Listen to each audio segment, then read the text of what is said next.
Hello viewers, कैसे हैं आप देख रहे हैं बॉडी पॉलिटिक और मैं हूं जावेद लांगा। जिन दोस्तों ने अभी तक हमारा चैनल सब्सक्राइब नहीं किया उनसे गुजारिश है कि चैनल को सब्सक्राइब कर लें ताकि हमारे और आपके दरमियान जो आगाही का और इन्फॉर्मेशन का राब्ता है वो बरकरार रहे। हम जब जिस वक्त बात कर रहे हैं तो उस वक्त मुल्क में इलेक्शन के सिलसिले में कैंपेन जारी है। गो कि जो मौजूदा कैंपेन है वो इतनी ज़्यादा ज़ोर व शोर से नहीं चल रही जिस तरह पाकिस्तान में रिवायती तौर इलेक्शंस हुआ करते हैं। एक तो ये है कि गू मगू की जो सूरत हाल थी पीटीआई के हवाले से, जो उनका निशान था इलेक्शन का, वो किस तरह खड़े होंगे, क्या होगा, उनके फेट का जो फैसला है वो सुप्रीम कोर्ट ने कर दिया है। अब पीटीआई बग़ैर बेट के निशान के इलेक्शन में हिस्सा लेगी और इस तरह उन्होंने तैयारी भी की हुई है और उनको निशान भी अलाट हो गए हैं मुल्क के तमाम हलकों में जहाँ जहाँ नेशनल असम्बली और प्रोविंशियल असम्बली में पीटीआई के उम्मीदवारों ने इलेक्शन कॉन्टेस्ट करने का जो इंटेंशन ज़ाहिर किया था, तो उस हवाले से इलेक्शन कमीशन ने इनफरादी तौर पर उन तमाम लोगों को निशानात अलाट कर दिए हैं, जो कि ज़ाहिर है मल्टीपल निशानात हैं और कहीं कहीं वो शायद एक दूसरे से तालमेल खाते हों, क्योंकि इतने बड़े निशान इलेक्शन सैम्बल्स एक्चुअली है नहीं। तो पीटीआई बगैर बल्ले के इलेक्शन में हिस्सा ले रही है और उनकी जो कैंपेन है अपने अपने हलकों में वो कोई बड़ी कैंपेन नज़र हमें नहीं आ रही इस इलेक्शन में। आज हम जब बात कर रहे हैं आपके पास ये वीलाग जब 15 जनवरी को आपके सामने होगा, तो उसके बाद जनरल इलेक्शन में कोई 22-23 दिन बच जाएंगे। और अगर जिस तरह कैंपेन चल रही है और उसकी रफ्तार है उसको देखा जाए तो ये बहुत ही कम और कलील दिन है इलेक्शन कैंपेन के लिए, क्योंकि जो बड़ी मेजर पार्टीज़ हैं जिनमें मुस्लिम लीग नून,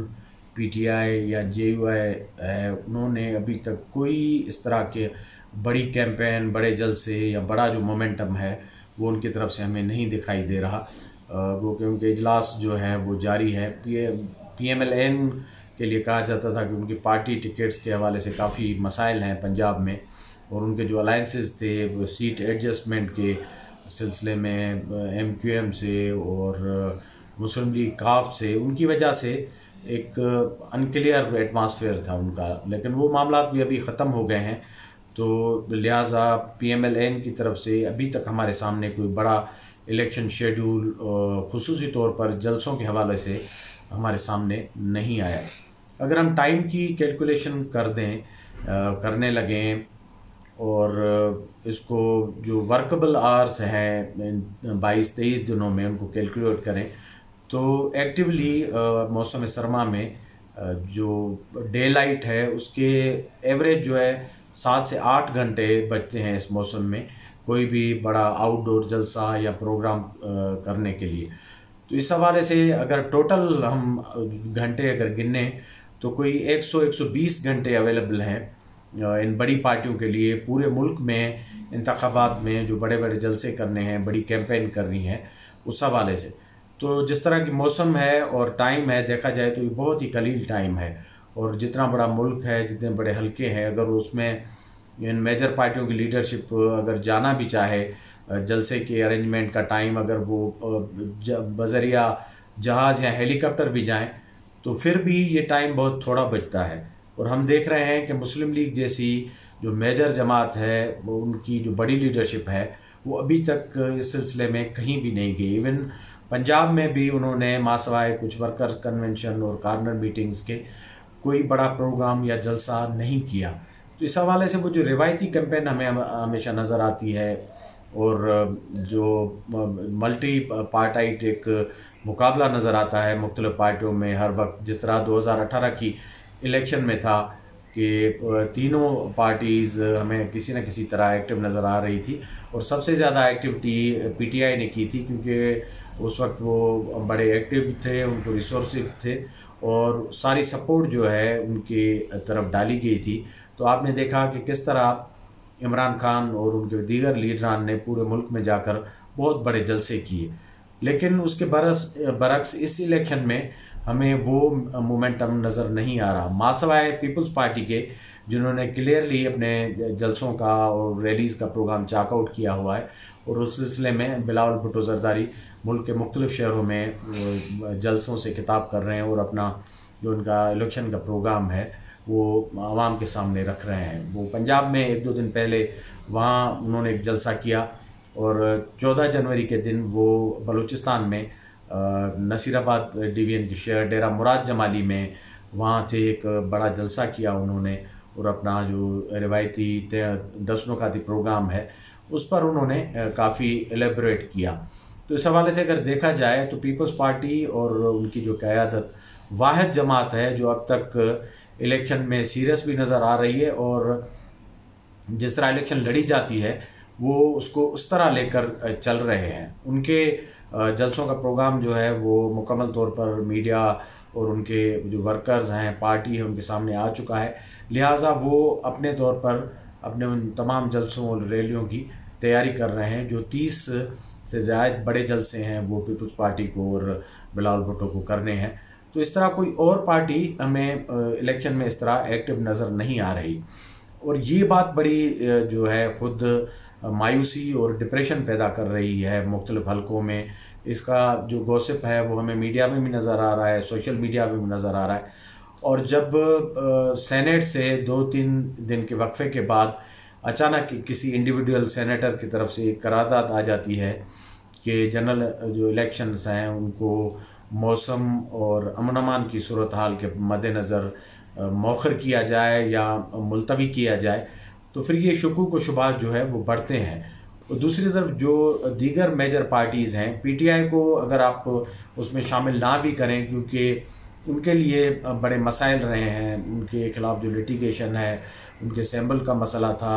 और उनके कागजात नामजदगी थे और बाकी चीज़ें हैं, जिस तरह वो ओपनली जलसे नहीं कर पा रहे और उनके जो वर्कर हैं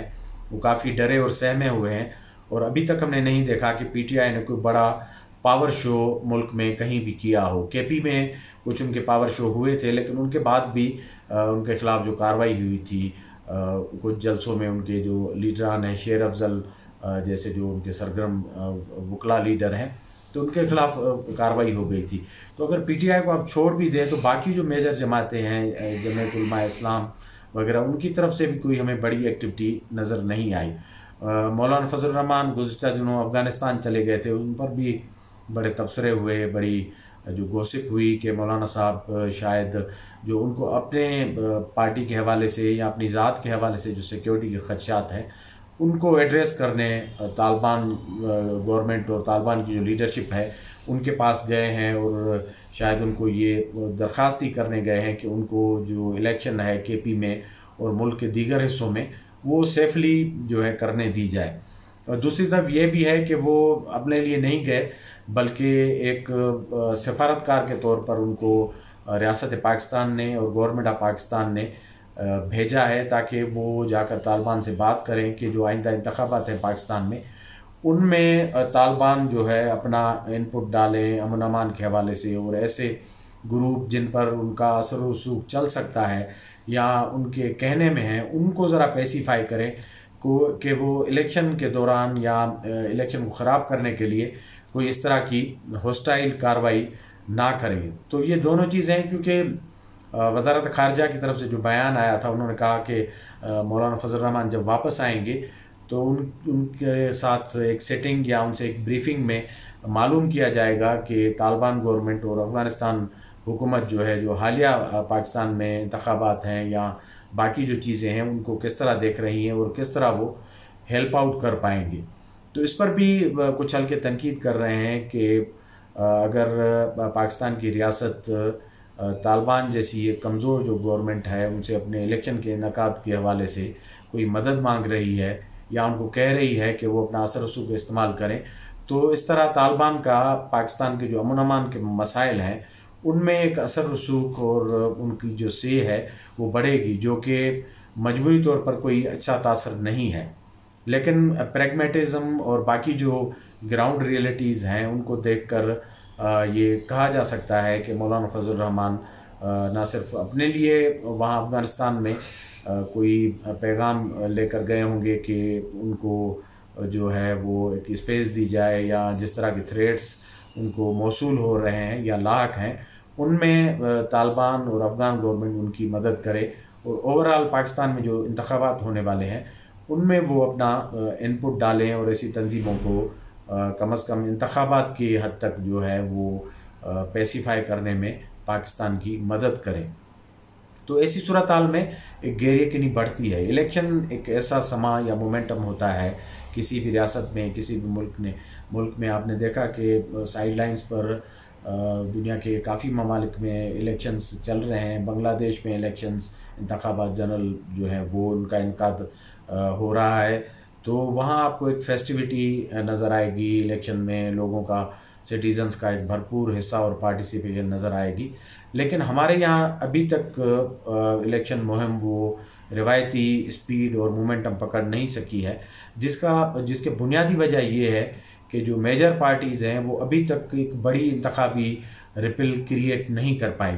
और दूसरी जानिब जो मजमूई तौर पर मायूसी है गुज़िश्ता 3-4 बरसों से, जिस तरह के सियासी, समाजी, माशी और माशरती सूरत हाल रही है पाकिस्तान की, उसने भी बड़ी मायूसी पैदा की है। और ख़ास तौर पे जो पॉलिटिकल वर्कर है वो बड़ा डिमोरलाइज हुआ है। और यूथ जो हर किस्म के इलेक्शन में एक चार्ज होता है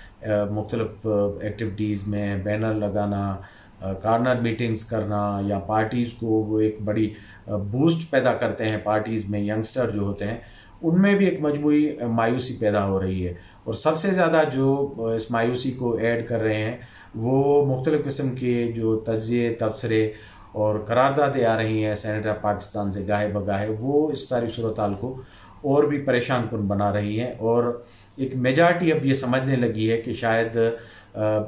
बावजूद सारी चीज़ों के, कोर्ट के कहने के बावजूद और निगरान गवर्नमेंट के जो यकीन दहानों के बावजूद, और जो पार्टीज़ हैं वो इलेक्शन में पार्टिसिपेट कर रहे हैं, सारे जो इंतखाबी मराहल हैं, शेड्यूल हैं, नामजदगी से लेकर कागजात की जांच पड़ताल से लेकर निशानात हासिल करने तक, उसमें वो इन्वॉल्व भी हैं। लेकिन इलेक्शन की गैरयकीनी पर अभी तक एक तलवार सी लटकी हुई है।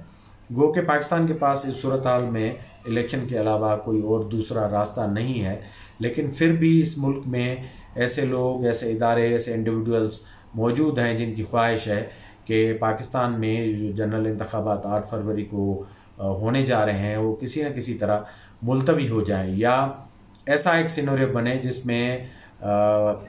बग़ैर इंतखाबात के एक ऐसी नेशनल गवर्नमेंट लाई जाए जो कि कामकाज को चलाए। ये सोच हमेशा से रही है। पहले भी हम प्रोग्राम से बात करते रहे हैं कि ये कोई नई सोच नहीं है। तारीख़ी तौर पर पाकिस्तान में हमेशा इस तरह की सोच ने एग्जिस्ट भी किया है और वो काम भी करती रही है, और अपना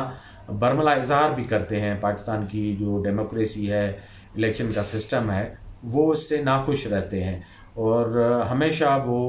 पॉलिटिकल सिस्टम, पार्लियामानी डेमोक्रेसी और उसको डिस्करेज भी करते हैं और उसके खिलाफ बातचीत भी करते रहे। जैसा कि इस मुल्क के पास इलेक्शन की सवा चारा नहीं है,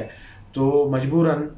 पार्टीज़ को, जो मेजर पार्टीज़ हैं, उनको इस मुख्तसर टाइम में इलेक्शन के जो अरीना में और मैदान में लाजमी तौर पर आना पड़ेगा और शहरियों को और मुल्क के अवाम नास को और वोटर्स को ये यकीन दिलाना पड़ेगा कि इलेक्शन के अलावा और मुल्क के जो जमहूरी सिस्टम है, पॉलिटिकल सिस्टम है, उसमें पार्टिसिपेशन के अलावा और उनकी राय देने के अलावा कोई रास्ता नहीं है। क्योंकि सारे जो तजुर्बात हैं इस मुल्क में किए गए हैं और कोई भी फेडरेशन बग़ैर किसी जो मरबूत, कम्प्रीहेंसिव और यकीनी सिस्टम के जो गैर मौजूदगी में ना चल सकती है, ना आगे प्रोग्रेस कर सकती है। और जिस तरह इस वक्त पाकिस्तान को माशी और इंटरनेशनल लेवल पर जो आइसोलेशन जैसे जो सूरत हाल लाक है, वो बग़ैर किसी हुकूमत और ऐसी हुकूमत जिसका मैसेज जाए कि वो 5 साल तक कम अज़ कम सारे उमूर जो हैं रियासत के और ममलकत के वो चलाएगी, उसके बग़ैर दुनिया कभी भी पाकिस्तान से इंगेज नहीं होगी। ना मालियाती इदारे होंगे, ना वो बड़ी रियासतें होंगी जो पाकिस्तान में इन्वेस्ट करने का इरादा रखते हैं। जैसा कि मिडिल ईस्ट के ममालिक हैं, अरब ममालिक, जो मुख्तलिफ जो प्रोजेक्ट अभी डिस्कस किए जा रहे हैं उनकी सूरत में वो आइंदा दिनों में इन्वेस्टमेंट करने वाले हैं। यहाँ सीपेक जो एक बड़ा माशी प्रोजेक्ट है रिवाइवल का, उसमें भी चाइना जैसे जो पावर्स हैं, जब यहाँ कोई अनसर्टेनिटी होगी तो कभी भी अपना पैसा लेकर नहीं आएंगी। तो ये बड़ा एक कंपल्शन है, इलेक्शन वो लाजमी मरहला है, किसी पार्लियामानी डेमोक्रेसी के लिए वो अबूर करना पड़ेगा। तो हमारी पॉलिटिकल पार्टीज़ पर ये भारी जिम्मेवारी आयद होती है कि वो इस पेसिफाइड और जो मध्यम किस्म का इलेक्शनरी मूड है उसको चार्ज करने के लिए अपना रोल प्ले करें, और बाकी जो दिन बचते हैं इलेक्शन में उनको अच्छे तरीके से कैपिटलाइज करें, और ख़ास तौर पर मुस्लिम लीग नून बग़ैर किसी ताख़ीर के वो इलेक्शन का माहौल, कैंपेन और समा पैदा करे जिसमें कंपटीशन और फेस्टिविटी का एक मंज़र नज़र आए, और लोगों को ये उम्मीद और होप पैदा हो कि इलेक्शन के ख़िलाफ़ जितनी बातें की जा रही हैं वो दरअसल उनका कोई वजूद नहीं है। और पाकिस्तान में जो आम इंतख़ाबात कोर्ट की तरफ से, आइनी इदारों की तरफ से तय किए गए हैं, और जिस तरह इलेक्शन कमीशन अपनी तैयारी में लगी हुई है ट्रेनिंग्स और बाकी सिलसिलों में, तो मुल्क में इंतख़ाबात होकर रहेंगे। इस वक्त तक ये सारा क्रेडिट पीपल्स पार्टी को जाता है कि उन्होंने अपनी एक्टिविटीज़ के ज़रिए कम से कम ये मैसेज पूरे मुल्क को दिया है कि एज़ अ पार्टी वो आइंदा इंतख़ाबात कंटेस्ट करने में ना सिर्फ सीरियस हैं बल्कि वो ऑन ग्राउंड है, और उनके जो यंग लीडर हैं बिलावल भुट्टो वो काफ़ी मुतहरिक नज़र आते हैं। तो दूसरी पार्टीज़ भी बिला ताख़ीर अगर इस कैंपेन में जंप इन करेंगी और उनकी तरफ से भी इस तरह की एक्टिविटी होगी तो कम से कम इलेक्शन के लिए जो गैर यकीनी वाली सूरत हाल है उसका जो तासुर है ज़ायल किया जा सकता है। आज के प्रोग्राम में इतना ही। हमारा प्रोग्राम देखते रहें, लाइक करें, सब्सक्राइब करें। बहुत बहुत शुक्रिया।